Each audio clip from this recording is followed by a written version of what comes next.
Hii ni Maisha Kamili, tutakufungulia Biblia uyaone maisha. Karibu sana ndugu mtazamaji. Jana tuliona unahitaji moyo upasuaji. Ili kuweza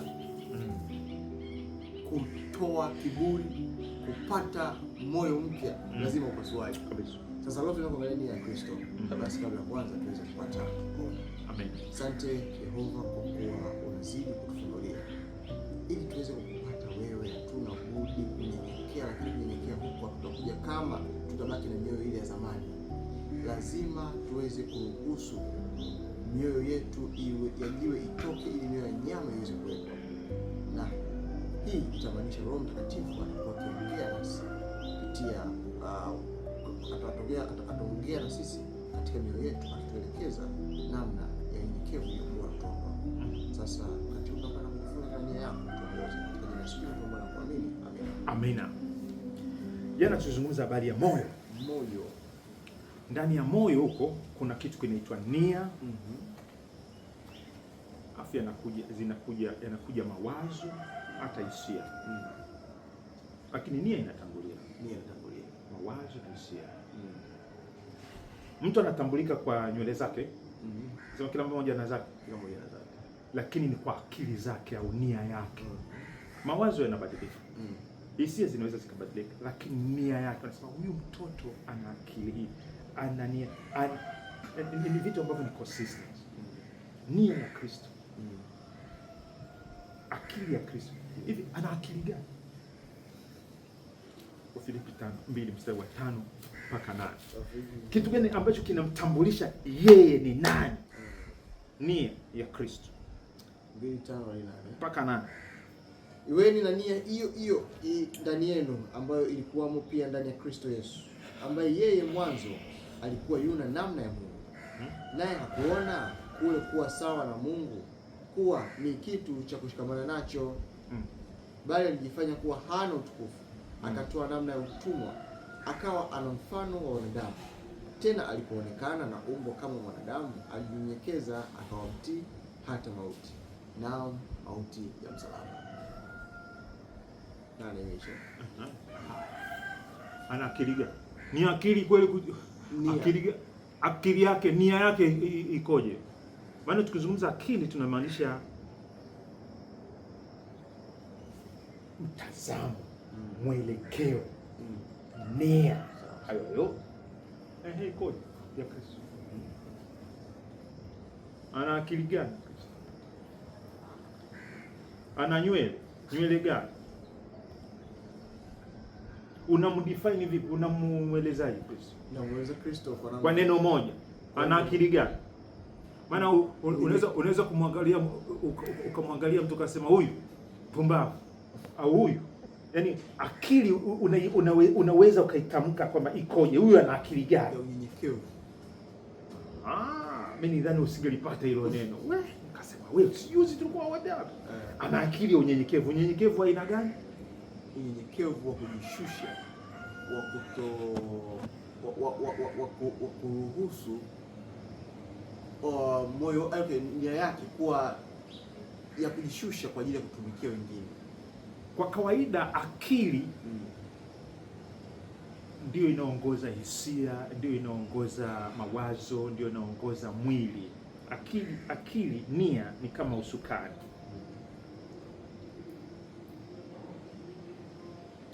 Kitu gani kinachomfanya Yesu na Kristo kuwa Kristo? Hana akili ya uungu kweli? Anayo akili ya uungu. Kwa hiyo ana akili mbili. Nimekeje swali. Anasema alikuwa yuna namna ya Mungu.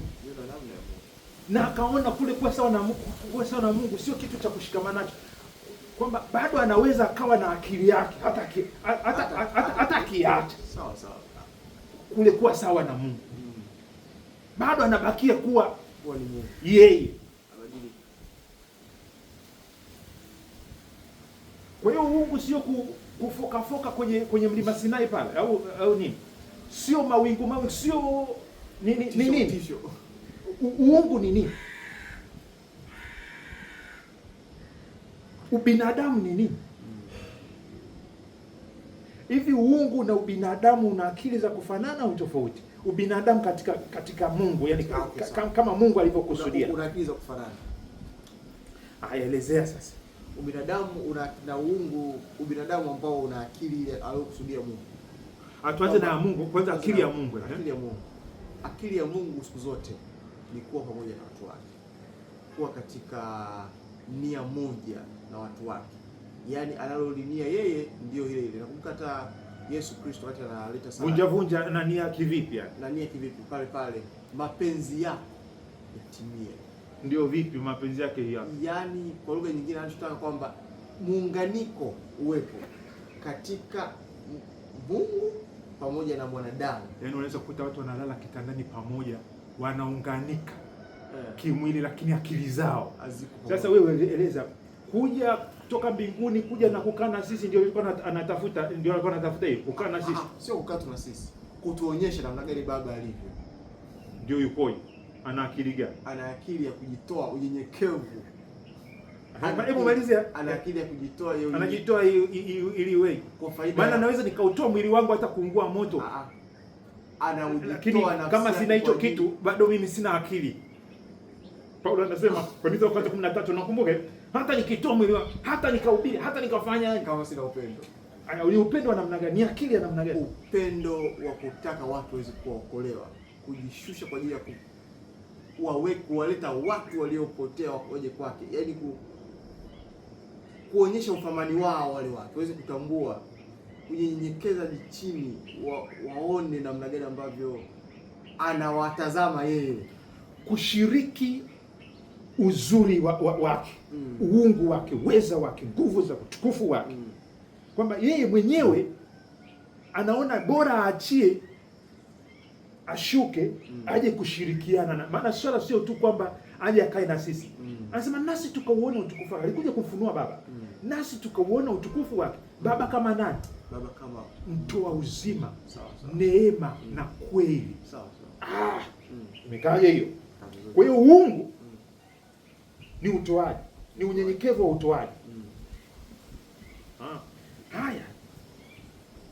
Anasema muwe na nia hiyo hiyo. Kwa hiyo ni binadamu pia. Alikuja kumwakilisha Kristo na ni Mungu, lakini ndio binadamu wa kweli. Ubinadamu kwa hiyo ubinadamu unachukua sifa, yaani akili ya mwanadamu. Kwa hiyo huyu ana akili ya mwanadamu. Ana PhD kulingana na Paulo hapa. Anaweza sio na PhD. Ila ana akili gani? Ana akili ya kiungu, ya ambayo ndio ya akili ya unyenyekevu, ambayo ndio ya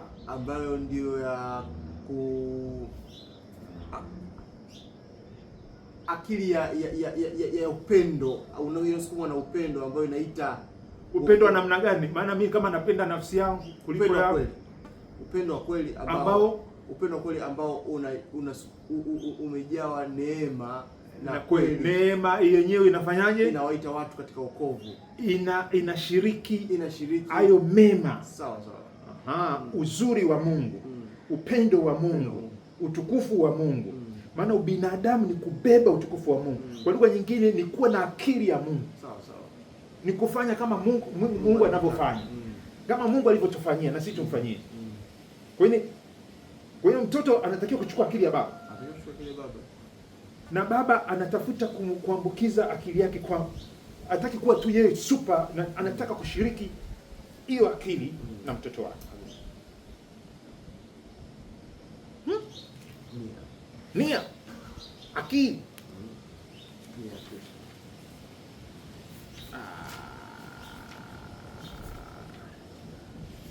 Rafiki yangu, una akili gani? Baba, ningekuuliza una akili gani? Kuna akili ya dunia.